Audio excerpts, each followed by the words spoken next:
This episode is brought to you by Cologuard. Do you know what's really scary? Not screening for colon cancer when you turn 45. The Cologuard test is non-invasive, requires no special prep or time off work, and ships right to your door. In just 3 simple steps, Cologuard takes the scare out of colon cancer screening. If you're 45 or older and at average risk, ask your healthcare provider about the Cologuard test. Cologuard is available by prescription only. Learn more or request a prescription today at cologuard.com/screen. Ladies and gentlemen, welcome to Achtung Millwall. Broadcasting from beautiful South Bermondsey, it's the #1 Millwall podcast. Accept no substitute.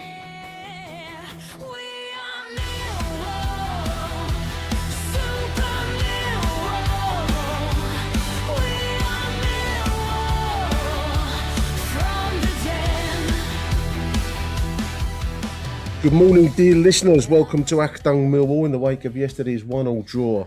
A 6-pointer that turned into 1 point each at Portman Road for Millwall and Ipswich Town. The proverbial game of two halves. Difficult first half for the Lions. Clinging on at times. World-class save by Patterson, but then a much improved second half and a beautiful equaliser from Josh Coburn early in the half, and we could have won it late. I couldn't make the game yesterday, listeners. I had to watch it, strangely enough, on ITV, which showed it live. But joining me now is a new voice to the show. He could make it.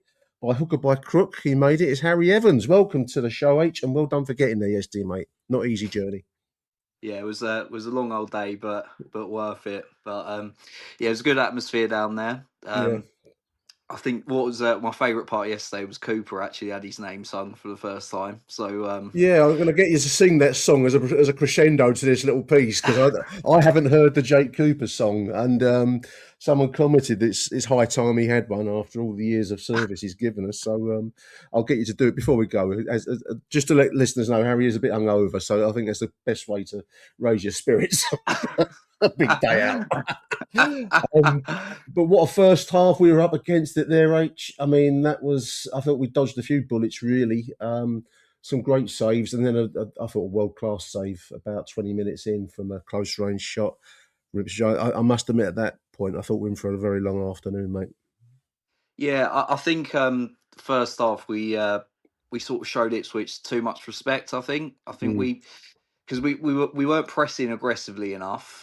And then they were just able to, if you're going to press right, you've got to go all out, especially against Ipswich. And I thought they were just able to knock it round us really easy. Completely lost the battle in midfield as well. I think we missed an oar massively. Huge. Agree. I mean, Kundle, I think he's a really good player, but I don't think he's a traditional centre mid. I think he's one that could maybe play behind the striker, but we definitely got a bit exposed in the first half. And then after that second half, just completely different. I think we're much more aggressive, and then it was forcing Ipswich to go long. Yeah, and obviously then it's like bread and butter for Cooper and it doesn't Taylor, suit really. Ipswich's game, Harry, either. I mean, I thought first half they looked a terrific side, and I thought we were in for a tough afternoon. But second half, they, as you say rightly, they were forced into playing not their best game. They got great home record as well, so it was a terrific performance by the Lions yesterday. I just want to run through the starting 11 for listeners, anyone that hasn't seen it yet. I can't imagine there would be many, but anyway, Patterson in goal, backline Kramer, Taylor. Good to see him back, Harry, by the way. Yeah, very good. Jake Cooper with his song, we'll come back to that. Zach Sturge with his rescinded red card from yesterday, and Mitchell and Kundle. Then the attacking three of Negley, Aziz and Langstaff, who I thought was also a little bit anonymous yesterday. Kundle and Langstaff, to be honest, and then Coburn up front. I mean, it was kind of all hands to the deck in that first half. And as I say, I was a little bit so about the signing of Anti Patterson, Harry, but I must admit he made a couple of saves, especially the one I mentioned, where you can say, well, that's almost a world class save. So I can see his value a little bit more than maybe I could when he first signed for us. Would you agree? Yeah, I mean, to be honest with you, I was 100% behind getting a new keeper. I mean, I actually, I spoke to Procom actually last week. I mean, I never usually do this, but I was having a beer behind the ground, and they all came out. Right. And he's such a nice bloke. Like, I felt really bad for him because he didn't do a lot wrong in goal. No. But I think looking at him in goal, I think I'd seen. I was saying to the people that I go with, you always sort of see signs that he might spill one at some point, because he's again really good shot stopper, but he's spilt a few and got away with them, and then obviously that game before he was dropped, obviously did eventually spill one there. And Yeah. if you're going to be in the playoffs, which I think we probably will be, I can't see us getting automatic personally. I mean, it's still a fair amount of time to go, but I think in a playoff match, would I trust him in goal? I'm not 100% sure. As much as I said, really like him, I think he could very much be our number one next Yeah. season Yeah. Yeah. if we don't Yeah. go up. But and I'm sure like he'll add more to his game. But I think he does worry me a little bit sometimes. So I think Patterson was a brilliant signing. I was fully behind it. I don't think it was something that we desperately needed, but I do think it's definitely added something to us. His distribution's a bit better as well. Agree. And then I think there was a few harsh comments for the goal we conceded yesterday, but he was completely blindsided with that. So, but yeah, that save in the first half, I mean, that's a Premier League goalkeeper save. That is just pure reactionary save, and I think 100%. he's Yeah. brilliant signing. Don't think he'll be joining us permanently unless we go up, but I think Well, he's that's definitely right. shown his worth so All far. bets will be off at that point. But anyway, we'll see on that front. I mean, the goal you mentioned there, I mean, we've been under the cosh for large slices. They had a couple of really good chances, but there were probably a lot of possession which didn't really go anywhere. But we certainly felt under pressure. I did watching it on TV anyway. 1-0 on 40 minutes. I thought we were a little casual in our clearance there, Harry. And as you're right, I mean, the TV really showed it. Patterson was completely unsighted. I think Jake Cooper was in his way till very late and just beat him where maybe normally he would have collected that with ease. But it was just one of those moments where he didn't really get a sight of it till very, very late. 1-0 down. And so it was at half time. Man of the match yesterday, I've got actually put cheekily Alex Neil for the substitutions that he made and the tactical changes that he made at half time. Because we really came out of a different approach in that second period, mate, didn't we?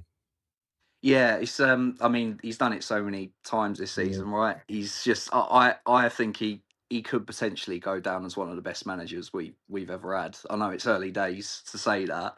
I mean, obviously, if we go up, it goes without saying that he goes down as one of the best One of the managers we've best. had. Yeah. But I think what I love about Alex Neil, I mean, obviously, you see him so animated on the touchline. He seems like a bit of a perfectionist. Like Yeah. the game I was watching the other week, I think it was Danny Mack. He had a shot instead of passing it, and I just was looking over at the touchline. Alex Neil went absolutely ballistic at him on the touchline. So he's obviously really passionate, but he's always trying to win the game. I mean, I think that's where we've changed and gone an extra step since he's come in. And I love Neil Harris. And to be honest with you, I don't really have a bad word to say about Gary Rowett. I know the football was terrible, but I don't think we'd be where we are without him I today agree. either. Yeah. Okay. And he always speaks really highly of us as well, and he does get some stick off of that a lot. But I think with Alex Neil, I mean, he literally did an interview before pre-match, basically saying he hates the little old Millwall mentality, and I do think Neil Harris was really guilty of that. Sometimes it was the attitude he had, which I think pissed a lot of us off. Right, Yeah. was that he would sort of say, well, if you don't like it, go and support Palace with Millwall. Like we are where we are, Yeah. if that Yeah. makes sense. Yeah. Yeah. Yeah. When we sit back and end up drawing a game because we've sat back, and even at 1-0 up, very rare to see Alex Neil sort of sit back and rest on his laurels. Every once in a while we've done it, but he's always trying to go for the next goal. And I think to see that for us, I think it's just definitely taken us to that next level, and that's why we are where we are. There's been a lot of points this season. Obviously, we've had a few goals later in games as well that have won us the games. And Yeah. without his winning mentality, we wouldn't be where we are without any shadow of a doubt. So, yeah, brilliant. Yeah, really interesting comments, Harry, after the game from Alex Neil. He said he needed to make a change. He said at half time, 1-0 down, if we didn't go for it, and as he put it, we went aggressive, one for one all over the pitch, and committed players to it. The team committed to it. But he said if it had gone wrong, if we concede again, it could have got a bit messy for the afternoon. I really admire that gambler's mentality, and I'd say we just mentioned, one of the best managers. I think for that reason alone, I rate him very, very highly. A willingness to admit things aren't working, or that maybe if he made a selection could have done better selection wise, and then change it is a massive strength for a manager. Don't you agree? Yeah, I mean, I think, as I said, I don't want to blow too much smoke up his arse, obviously, but No. again, like, going back to Neil Harris, Mr. Millwall, but ultimately our mentality is, I mean, all those years when we get sort of pissed off watching us sort of sit back, not really be, Yeah. sort of pay too much respect to the opposition and stuff like that. But ultimately, our mentality is we fear no foe, right? So Yeah. ultimately, I don't care if we get battered because we've gone for a game. Like, I'm not. I'd love us to go up, love to see us go up and whatever. But ultimately, I think what we all want to see, right, is just attacking football, quick wingers, and just not playing with any fear whatsoever. And I think he's literally he's got the perfect Millwall style of play. I think Alex. Now I think he just gets it. And as I said, all the best Yeah. Millwall teams have had Agree. like brilliant wingers, and yeah, so I can't fault the man at all. And I just, like I said, just hope it continues really. But yeah, absolutely brilliant. Lovely move for the equaliser. Camille Negley, I want to name check him because that was a beautiful move down the left lane. He did a turn. I saw one or two Ipswich voices saying he should have got a foul. They should have got a foul for that. I don't agree. I think he turned his man beautifully. And then the ball in was wickedly placed there, Harry, for Josh Coburn to slide home. And I think Alex New again said it wasn't an easy chance, but it was made by that beautiful cross from a really top quality player in Camille Negley. I know people say he should improve his finishing, but his contribution for that was top class, I thought. Yeah, I mean, Negley, I think he's really grown into himself this year. Obviously, Yeah. I think he did get a lot of criticism when he first started. I mean, probably including myself as well. But I was always reluctant to sort of go all in and say he weren't at it, because I think you could always tell he had the ability, right? I think he just Yeah. needed time to adapt. And I think next season, the chances are realistically Kramer and Aziz won't be Millwall players next season if we're still in the Championship. And I Mm. think Negley will be one of the ones that stands out next year and sort of might actually become our sort of main man. So I think he's a bit of a different style to Aziz. He's not got that sort of raw pace as much, but he's just got so much quality on the ball. First touch, Very intelligent player, yeah, Harry, as well. Very really intelligent. Yeah. intelligent. And I think I was always a bit worried about seeing him out on the wing, but the amount of work he puts in, I always sort of thought maybe sort of behind a striker, a bit of a free roll, whatever. But he's actually been brilliant as well out wide. I Yeah. thought that was where he was struggling a little bit at first, but he's adapted really well. And Coburn as well. I was a huge critic of his, as I think I said to you in the pub when we first met. But Yeah. Yeah. I think that type of goal, him scoring from 4 yards out, would be really good for him as well, Yeah. because Agree. those are the ones he tends to miss. Yeah. I mean, as I said, that Burnley game at the back end of last season, I was I was livid when we signed him, especially spent 5 million quid on him. But I have to say, I was completely wrong, and I think he's really sort of stood up to the criticism as well. And you can tell, I think he deserves all the plaudits he gets, and he knew he was getting criticised, right? I mean, his mate came on Twitter and had a pop Yeah. at us and all Yeah. that Yeah. stuff. Yeah. So he's just, yeah, I think he's absolutely brilliant. He looks like I think he's had a bit of like a nastiness to his game as well. I mean, obviously got booked straight away in the game Yeah. yesterday, and it's quite funny when you look at him. He's got a bit of a baby face, isn't he? But you don't sort of expect it. He's a bit of a silent assassin, but he was Well, really like putting his body about yesterday. The poor sod never gets given any fouls, but definitely showing his worth at the moment. Just a proper centre forward, and he's quick as well, and he's good on the ball. It's so rare to see someone of his size to have the pace and sort of ability on the ball that he does. So I really think he could become a bit of a gem for us, especially next season. I think where he'll come into his own next year. Like I said, I don't think it's the end of the world if we don't go up, because I think there's a few players that are still going under the radar enough for us in to keep hold of development. them. Yeah, so like Yeah. Your Negley's, he's a top class Championship player. Might end up playing in the Premier League. Coburn, wouldn't put it past him either. And I think none of these players will leave in the summer, right? I'd be very surprised. So we'll lose the obvious ones, but potentially another 20 million for Aziz. What we saying, 25 maybe, Something of that order, I would expect. I'd hope and then is at that 20, level. 20 plus from Kramer.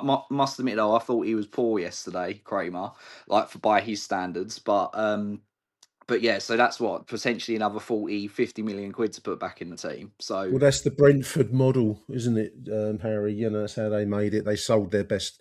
I'm thinking back to Brentford players like Ivan Toney and the Ben Rama and so on. They were moving them along and taking the money and improving constantly. Look at where they are at the moment.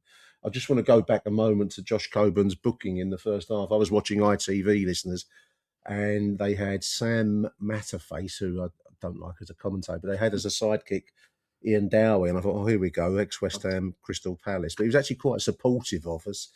And there was a classic quote, which many mightn't have heard because it was on Sky as well, and you certainly wouldn't have heard it inside the ground, Harry. But when the booking went in, he says, Josh Coburn, this is Dowie, he says, Josh Coburn doesn't do a lot wrong there, apart from an elbow to the throat. I thought, that's wonderful. I wrote that classic climb down at the time. I've got to get that in on the show. So well done, Ian Dowie. Not often you get to say that on this show, is it? Chances at both ends as the half wore along. They had moments, a lot less than the first half. But obviously, it built towards that crossbar hit in the 89th minute from Ivanovic from an earlier shot from Aziz that had been actually well blocked by their goalkeeper, and then caught on the rebound by Ivanovic, and it hit the underside of the crossbar and away. Unfortunately, didn't hit the goalkeeper and go in. It was one of those moments where seasons can turn, because a win would have been beyond the wildest dreams, perhaps, given the first half. But that was a close run thing, wasn't it? In the end.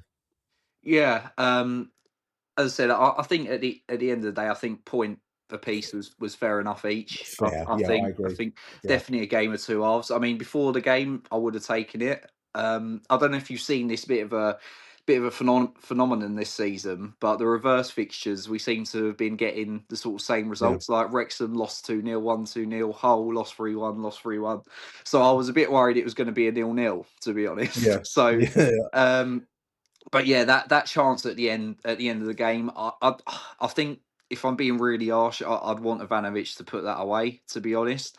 But I think he's obviously seen the people back and just levered it because he knows there's three people on the line, and really, Just used power. yeah, and really unlucky. And to be honest with you, I was a bit pissed off at the time, but in hindsight, if he'd have fluffed it or tried to pull it in the corner and defend, like, been more Yeah. accurate, and the defender just puts his leg out, that probably would have pissed me off even more. So, but yeah, I would like to have seen him put that away, but I do think a score draw was probably the fair result.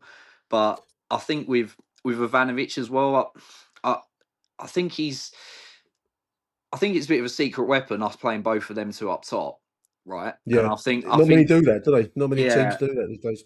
and I think leading into the playoffs, I wouldn't be surprised to see them both start in playoff matches, because I do think they complement each other very well. I think Ivanovic struggles as a lone striker. He He's not, certainly does. Yeah. and he just doesn't have the physicality to be lumping balls up to him, right? Which I know we don't necessarily do all the time, but I don't think he's hit the levels we expected him to this year. But I do think he may do with Coburn next to him. And part of me thinks maybe it's sort of a thing that Alex Neil's thinking about, but doesn't want to, doesn't want to go to up top straight away. But it's a bit of like a secret weapon of his, if that makes sense, because it changed the game completely when he came on. It was much different, and he's definitely played a big part in that, because you got two threats, right? So, Yeah. I think Langstaff, he's been playing brilliantly. I think he gets a lot of unfair stick, but he's completely adapted his game from just, out and out poacher that he was obviously in Notts County. Yeah, at lower league levels as well, Harry. I mean, poacher, and where chances may be more free, Yeah. easy come, easy go. You don't get that level at the Championship. It was interesting just talking about the second half and the introduction of of Ivanovic. Alex Neil in his post match said that one of the things he wanted people to understand is that the high tempo approach of the second half, you can't play 90 minutes at that pace and at that level with that amount of one-on-one commitment. He said by the end of the game, our players were basically dead on their feet. So that's at 45 minutes. So that's one thing to say. And also he's saying he's looking forward to the international break, which is next weekend, as a chance to regroup a little bit.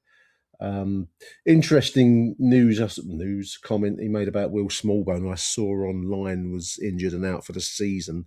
I don't think that's quite as cut and dried. It just depends on how long the season goes. I think they're awaiting a scan of his foot. So whether he'll be back for some of the late games of this season or not, I don't know, but we'll see on that front.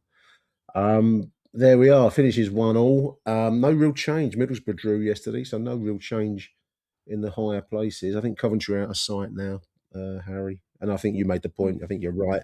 Player football looks our likeliest outcome this season, mate, I think. Father, or should I call you Steve? Since it's a new year, maybe we should start cooking fresh with fewer smoke alarms this time. Your cooking's improving, but I can see the stress in your eyes. Anna's mom used this Blue Apron assemble and bake thing during our playdate. Pre-chopped ingredients, over 40 grams of protein, and just one pan to clean up. She just tossed it in the oven and boom, plating like she's got followers. So go to blueapron.com, Steve. Make 2026 the year you win dinner. Blue Apron. Get $50 off your first 2 orders plus free shipping with code STIR50. Terms and conditions apply. Visit blueapron.com/terms for more. Yeah, I think so. Just on Smallbone, I must admit, he's obviously getting a lot of stick now, right? Because he's just come in and been injured constantly. I do think it's really unlucky. But I mean, unfortunately, it's the nature of some of these players we sign, right? Because I think Smallbone's a brilliant player. I've seen him play at Southampton. Oh, he's a quality turn, And when the small glimpses we have seen of him, you can tell that he would be a standout player for us, I think. It's such a shame that he's not been able to play consistently. Barely play at all, really. So gutted about that one. I mean, he came on a few weeks ago, and he just these little passes, his control on the ball, composure. He's a quality player. Yeah, and so it's gutting. But a lot with a lot of these players that we do sign, I know the model's changed a bit, but some of these players have got so much quality. There's always a reason why they're not playing Premier League football, right? They're either injury prone, which I do think we got a bit of a problem with. We do sign players that are injury prone, which made of glass. Yeah, and that's it, right? But ultimately, beautiful to look at, but a bit fragile. Like Murano glass from Venice, Yeah, mate, it's just frustrating, right? But ultimately, if they didn't have that, they'd probably be playing regular games in the Premier League potentially. Some of these players, so there's always going to be something missing. That's my theory of anyone that Millwall signs. There's always something not quite right with them. But I mean that's definitely changed. But I think in terms of the table, I mean it's still completely open, right? I mean Middlesbrough look like they could fumble it. I do think out of the 3 teams, as much as it pains me to say it, I'd say Ipswich are the best team out of the 3 of us. I thought so. They're 47, Clark, and they had Philogene on the bench, but Clark I thought looked like a thorn in our side all afternoon. He's a quality player.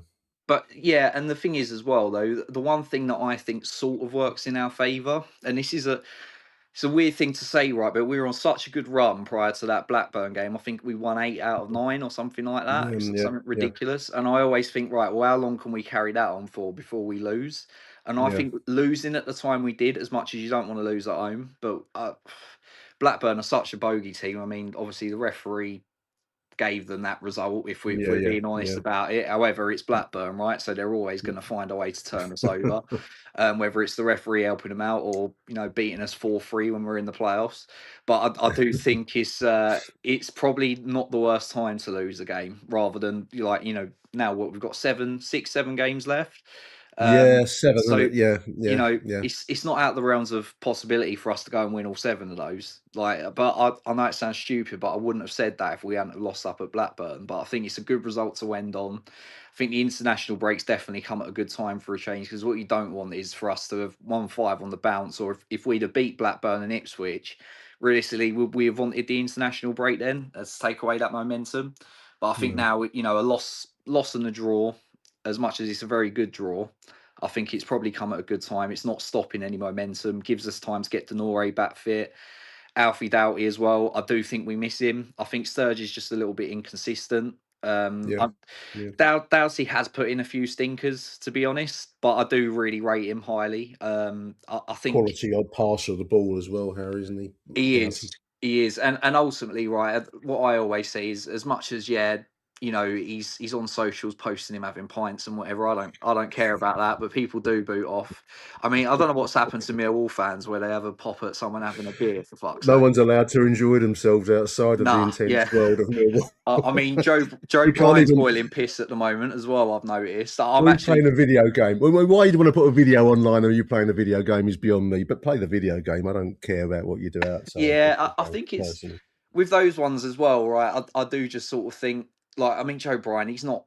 I think he's played some very good games for us. I think he's also had some very poor games for us, but I don't think he ever puts in a lack of effort. But I do think, yeah, there's a lot of outrage about him, which I don't really get, to He's be honest. But he's a professional piss boiler. That's what I call him. he's I rate very, him. very handy at Warcraft, apparently, though. Yeah, not so good on the ball. But from what I understand, he's a good personality in the dressing room. From what I've I would heard. imagine so. I think he's got a dry sense of humour. Yeah, I hope he exactly. has anyway. And he knows how to rub us up the wrong way, clearly. But yeah, having Doughty back will be massive after the international break. And I do think, like I said, I think Sturge is brilliant, really nice guy as well. But I do think he's still a little bit inconsistent. Obviously, over that period in December, he had some absolute honking performances around that period. And I think he does get exposed a little bit just with his decision making on occasion. There was a few times in the first half there were too many crosses coming in from that side, I would say. Yeah. And I think just both of them being fit, right? I think just ups both of their games anyway, because I think it's such a good situation we're in that position, which is quite rare. I mean, I remember the days when we were having to play fucking Scott Malone at left back, so or Andy Frampton, or TC. Yeah. So it's not a bad problem to have, right? And they're both. I think when they're both fit, they definitely push each other for that position. And like I said, there's worse third choice left backs than Joe Bryan as well. As much as it might pain some people to say it, but and then obviously Denor, I think we missed him massively in the first half. You certainly have, Casper. Yeah, I agree. And I think he goes under the radar a little bit. I think Billy Mitchell, I love him. Sometimes he frustrates me. I think he struggles a little bit sometimes. I think with the Nor, I think he's brilliant because he can just focus on winning the ball back. And we've got that extra bit of bite with the Nor in midfield as well. But I do think yesterday he was just left a little bit exposed by Luke Hundle being on the pitch. And that's not their fault, really. I just think it's not the position we really want Cundall playing. It's just the levels we're playing at now, Harry, as well. I mean, we're up against some very, very good sides, certainly Ipswich, and we will be on Good Friday up at Middlesbrough. And if you want a lesson as to how much we need to improve, right, from when if we go up, you only have to look at that first half against Ipswich. That's a team that, bearing in mind, went down from the Premier League, and that first half they played us off the park. If we're being honest about it, so those are, we'd have to bring quite a lot into this team, I think, if we did ever go up to compete. I agree. Now, before I let you go, I'm not going to get you to sing the Jake Cooper song, and you'll be very pleased to hear that. But you did tell me when we were caught up, listeners, after it was a night game. Was it Birmingham? I think it was, yeah. The home win, and we've partaken of a few jars, and you told me a story. I want to get it now. In Stone Cold Sober Sunday morning, about a famous. It's the first time I've spoken to you sober, mate. Yeah, it is actually a famous line at Coldblow Lane, and apparently it was your grandfather that said it about Teddy Sheringham. Do you want to tell the story, Harry, just to close us? I'll probably butcher it more, but if anyone used to sit at the old den down Coldblow Lane, he basically would shout out to Teddy Sheringham every week, "Teddy, get that fucking piano off your back." And that was your grandfather. That was my granddad, yeah. So Teddy Sheringham went on a chat show like years ago, and again, this is all before my time, right? So this is unfortunately back in my time, mate. Yeah, it's back in your time. But he went on a talk show, and he was like, "Yeah, I'll never forget. Every week there was a bloke called Bert. He'd sit behind he'd sit in the stands, and he'd say, 'Oi, get that fucking piano off your back, Teddy.'" It's only at Millwall would you hear stories like that, honestly. Fantastic. There we are. So if you're asking who's this bloke, Harry Evans, listeners, it's his granddad that shouted the famous line, "Get the piano off your back," Sheringham. Fantastic stuff. Thanks for joining me, Harry. Really appreciate it, mate. Good to have you on. Hope you enjoyed that. Yeah, mate. Hope to come on again. Always. Absolutely. Good to chat about Millwall, mate. But yeah, really good. Take care of yourself, buddy, and sure I'll see you for a pint down at the den soon. Absolutely. Listeners, stay tuned. We've got some voicemails after these messages. What will I be? Will I be Arsenal? Will I be Spurs? Here's said to me.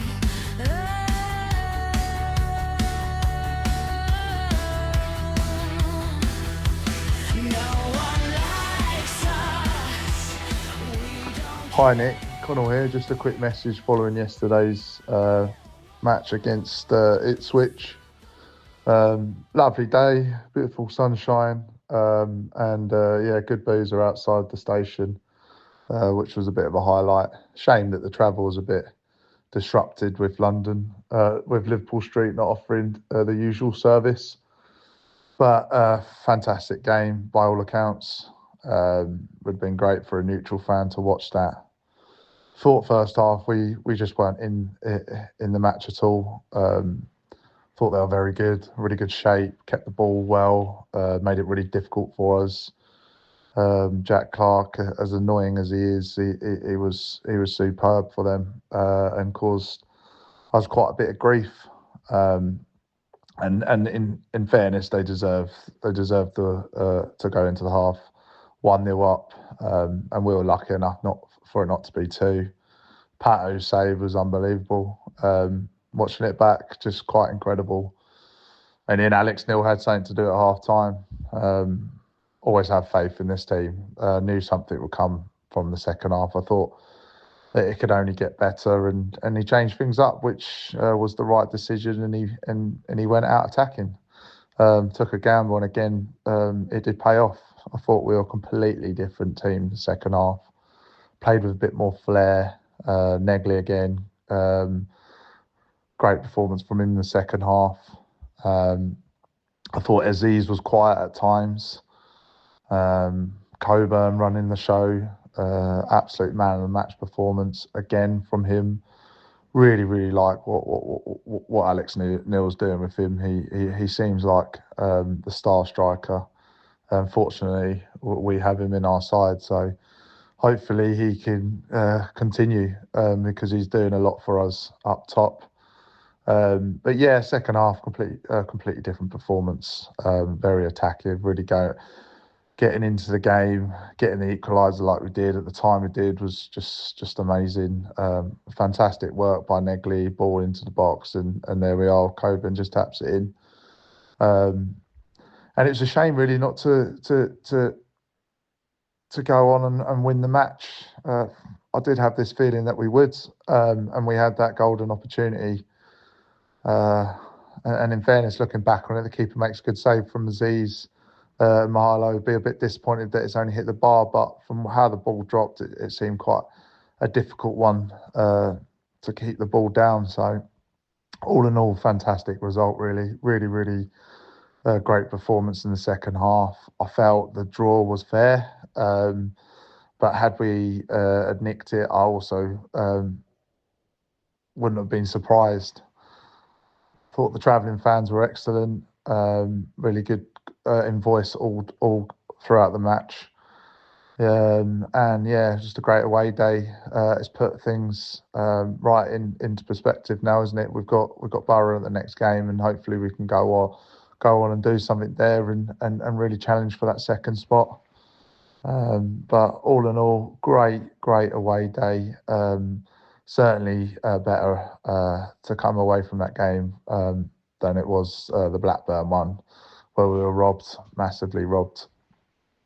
But yeah, we got a proper team performance there. So looking forward to Borough away and onwards and upwards. Cheers, Nick. All the best. Bye for now.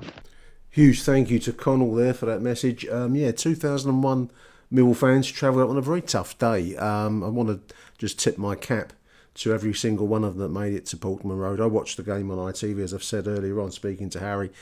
The away support came over loud and clear, dear listeners, and I just want to tip my cap to everyone that made it up to Ipswich on what was a very awkward 12:30 kickoff, compounded by the fact that Liverpool Street Station was not running trains direct to Ipswich, which is a pretty regular route, but there we go.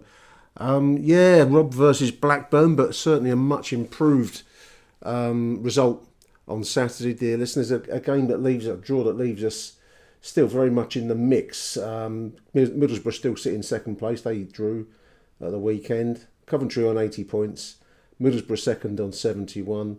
and then Ipswich and Millwall on 69. We've obviously got to go to Middlesbrough on Good Friday, which is another crunch game, isn't it? Still some football to be played. It does look rather that playoff football will be the outcome for the season, which I'm saying that even as I speak to you, I'm detecting a note of disappointment in my voice, which is completely irrational given the the history of the club and the fact it would be an amazing achievement to actually get into the Championship playoffs. You've got to go back 26 years to Mark McGee's era to get anything close to it. So that will be a huge achievement. I think we need to probably collectively see it as that, with an outside chance at Auto. But I wouldn't pin my mortgage on that one, dear listeners. So anyway, big thank you to Connor. We're going to play two voicemails, one after the other. First, Rob Woodford, and then Martin Colwell. Now, Nick, look, it's obvious, isn't it? You can't get a foothold in any game unless you retain possession of the football, especially when you are up against a team that are really good at doing that. And I think, for the great season that Tristan Kramer's had, he was guilty of that a lot yesterday in the first half, and even that weak clearance which led to the goal. And wouldn't we like a Jack Clark in our team? We clearly needed more energy in midfield, and we're missing Casper De Norre, in my opinion. I don't think Luke Cundle is a central midfielder. And on the last few games, Femi certainly doesn't look like a £15 million player. But we were coming up against a team of multi-million pound players. But I did wonder if we took a gamble with Taylor. He didn't look on it to start with, and he looked nowhere near match fit. And it could have been more than 1-0, except for that world-class save from Patterson. We were really up against it. And at half-time, I thought, it was going to be difficult to get anything out of this game. But what a superb bit of management to turn the game round. And Barry Bannon did make a huge difference in midfield with his composure. It was a fantastic second half. And the way that Negley spun his man and turned and put in a wonderful cross, inch-perfect cross for Coburn, who'd come from way back. He timed his run to perfection. That was a great goal. And then we could have nicked it right at the end there with the one that hit the bar. But it's a great result.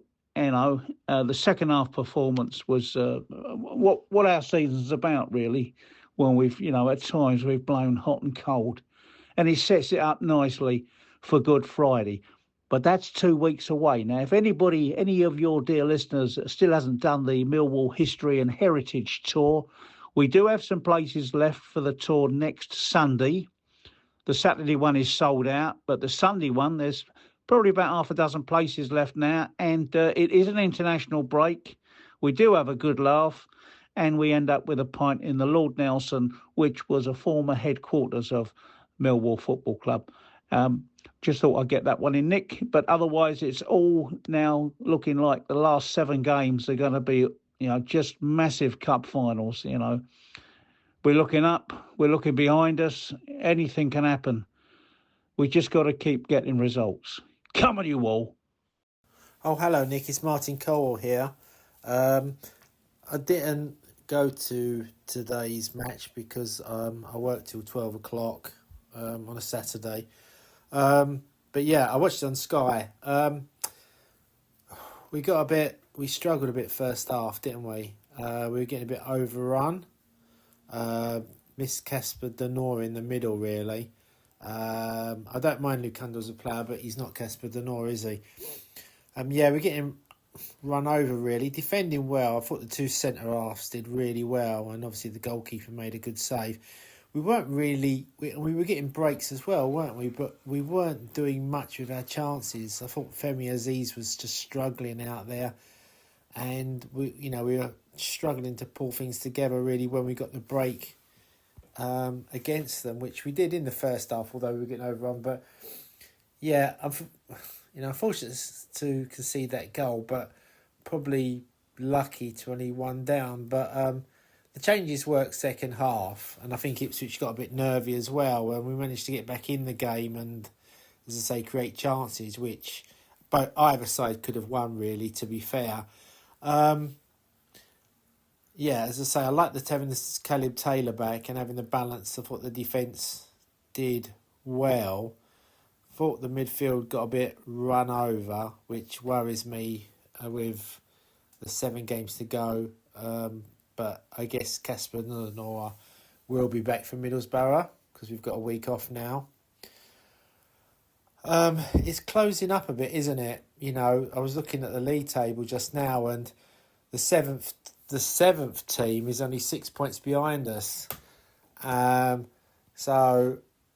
Southampton are finishing very strongly. Wrexham beat Sheffield United. So I think we need 4 wins, to be honest. You know, I probably need to win 6 to get second, but I don't think Ipswich are well beaters, but equally I don't think they'll fade away. And, you know, and Middlesbrough may be the team that are struggling now because they're not perhaps finding the net, whereas the teams coming up behind are scoring again.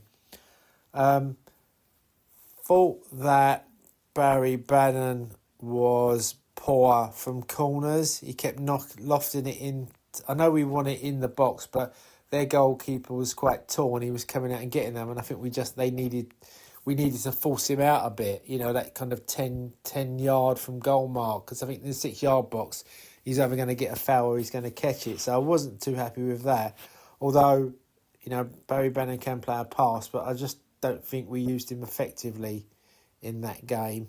But yeah, like the 2 up front, we do need to try to win games and score goals, because we struggle to score goals. We've struggled for the past few seasons and we're still struggling really, aren't we? Even though, you know, we're nicely placed in the league. Going forward, I think it gives us a chance to get players back rested. I thought Camel Negley was kind of a bit in and out of the game, and I think we need a better solution on the left, really, for when he's a bit off. I think Tommy Watson came on, but probably too late not to get involved, but he needs to really shine as a sub now because we needed something different. You know, when we're struggling, we need something different. Surprised Billy Mitchell went off, but it seemed to work okay when Derek came on. It's his kind of position, not on the right wing where he was against Blackburn Rovers, where he was completely lost, but that was his position. So, you know, it's going to be tough now, but I'm glad we've got a break now, really, because I think there's a couple of teams with momentum now, particularly Southampton, and I think we need to break that momentum. And international breaks sometimes are good for that, because, you know, when you're on a run, you just want to keep going, don't you? You know, you just want to keep going and playing well, but that may break it up. But yeah, tough game against Middlesbrough coming up. But see, the banana skins, I think, are the games like QPR at home, because I know they knocked 6 past Portsmouth, who beat us at home, but they're the sort of banana skins where, you know, I can see us putting up another really good performance against Middlesbrough and then perhaps struggling at home against the QPR, because I think that, you know, the last couple of games, then, you know, a lot of teams will just be out of it, and maybe Oxford will be down by then. But yeah, they're the sort of games I worry about, because, you know, we've come unstuck against Portsmouth, we've come unstuck against Blackburn. I know there was a sending off, but we came unstuck. But, you know, they're the sort of games that can mess us up. So we've really got to organise ourselves to kind of deal with that, really. And we've got to start better as well in the first half. But anyway, I'll leave it there, Nick, because I'm going on. So all the best, and come on, you Lions. What will I be? Will I be Arsenal? Will I be Spurs? Here's what she says. Huge thank you to Rob and Martin before the break there. Both making similar points. I'm sure we're all making similar points, dear listeners. The return of Casper Denor certainly can't come quick enough for most of us.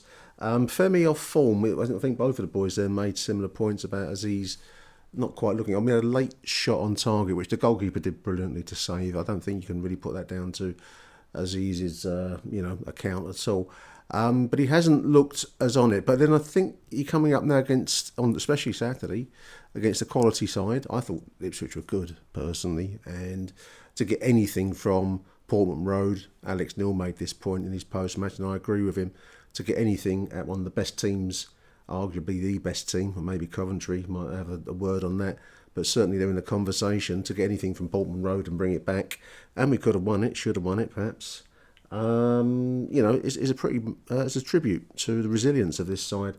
And I know what Martin means about banana skin fixtures. You're right, Martin. And it's going to be a nervous run-in. It wouldn't be Millwall unless it was a nervy run-in, would it, dear listeners? It wouldn't be easy.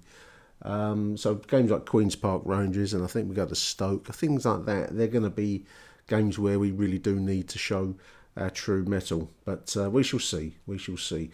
If you do get a chance, do check out Rob Woodford's walking tour. I will stick a link in the show notes of Rob's X account, and they've got details on going. And it's a great tour of the Isle of Dogs, and it's great for anyone that is interested in the history of the club. It's tremendous stuff. So I'll post a link to that in the show notes. Now then, listeners, before I move on, I just wanted to mention the other great news this week. Whatever becomes of our season, the club were in a position, and Lewisham Council, to sign a 999-year lease on the Den. 999 years, that's, as someone said on Mill Online. If you go back that length of time, the Battle of Hastings hadn't happened. But anyway, whatever society or place is in existence in the year 3026, 25, Millwall Football Club will still have the right to play at the Den in whatever form, maybe being played by AI androids or something at that stage, dear listeners. Who knows? But it does mean that the club's future is assured. I just want to mention at this stage the huge efforts, the gargantuan efforts of Mickey Simpson, Paul Turner, Al, our financial guy, and Barney Ronay in what was known as the AMS campaign. Everything that's happened is a direct result of the huge amount of pressure brought on Lewisham Council as a result of the online activities of that AMS group. And that includes almost certainly you as a listener, because people just retweeted and reposted. And the combined effect of that, the media attention that it drew, has assured the club's presence in South Bermondsey, as long as it's financially well managed, of course, but certainly the legal right to play at the Den for the next near 1,000 years, which is an incredible thought. I just wanted to mention that at this point because, as I posted, whatever happens this season, wherever we finish, that is the best result of all for Millwall Football Club, because it reinforces our future, and I'm very proud to have been involved in that campaign. I'm going to close now, listeners, with two more voicemails, one after the other. We're going to have David Liederkramer and then Rob Abbott. I shall be back tomorrow speaking to Merv Payne. So until then, Monday Move Merv. Until then, from me, Nick Hart, it's Arrivederci Millwall. Bye for now. Morning, Nick. David Liederkramer here. After the 1-1 draw with Ipswich, I think the result was, on balance, fair. Although, of course, we had that excellent chance at the end and could have nicked it in a way that we have done in previous matches this season, but it wasn't to be. First half, difficult watch. I think that Billy Mitchell was very much on his own. I think we really missed Casper de Norre in that first half to solidify the midfield, and we were at times under real pressure, and it would have been no surprise at all if Ipswich had gone in at least 2-0 up, possibly even 3. Patterson made that fantastic save, which was really, really top draw. And it's interesting, I suppose, whether Crocombe would have made that save or whether the added quality of Patterson, which we obviously wanted to bring in, could be the difference between promotion or making the playoffs and not doing so. So that's an interesting debating point. But he did well. As for the goal that we conceded, I thought that he was also a bit unsighted by that. I think it went through Taylor's legs, and I think that he saw it very late, and it was a good shot by Jack Clark. Talking of Jack Clark, he always, well, not always, but usually seems to play very well against us, and he really is a good player. The second half, though, was very different. We changed it up and obviously went 2 up top. Langstaff, who hadn't been particularly effective in the first half came off. Ivanovic comes on, and we really started to take the game to Ipswich, and they looked a lot shakier under pressure. I think some of our fans were sort of bemoaning the fact that we didn't play in the first half, and it took an Alex Neil change in the second half to change of tactics in the second half to get us going.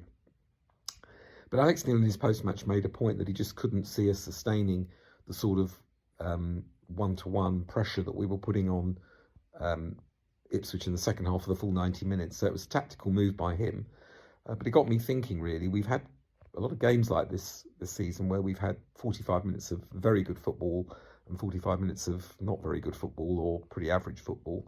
And it does seem difficult for the team to be able to sustain, top quality football over 90 minutes. I suppose there have been exceptions to that. I suppose Birmingham's a good exception, but there have been relatively few, and we've sometimes had to see out games after sort of dominating. And I think, for example, Derby was a good example of that, where we won 1-0, but for the last 20 minutes looked very much on the ropes. So on to Middlesbrough, and what a game that's going to be. A very important game for us, goes without saying. We definitely need the 3 points. I think we needed 4 out of these 6 points to have any chance of the automatics. We're only 6 points clear of the playoffs, but playoff spots. But of course, Southampton and Wrexham are going to play each other, so that helps us as well.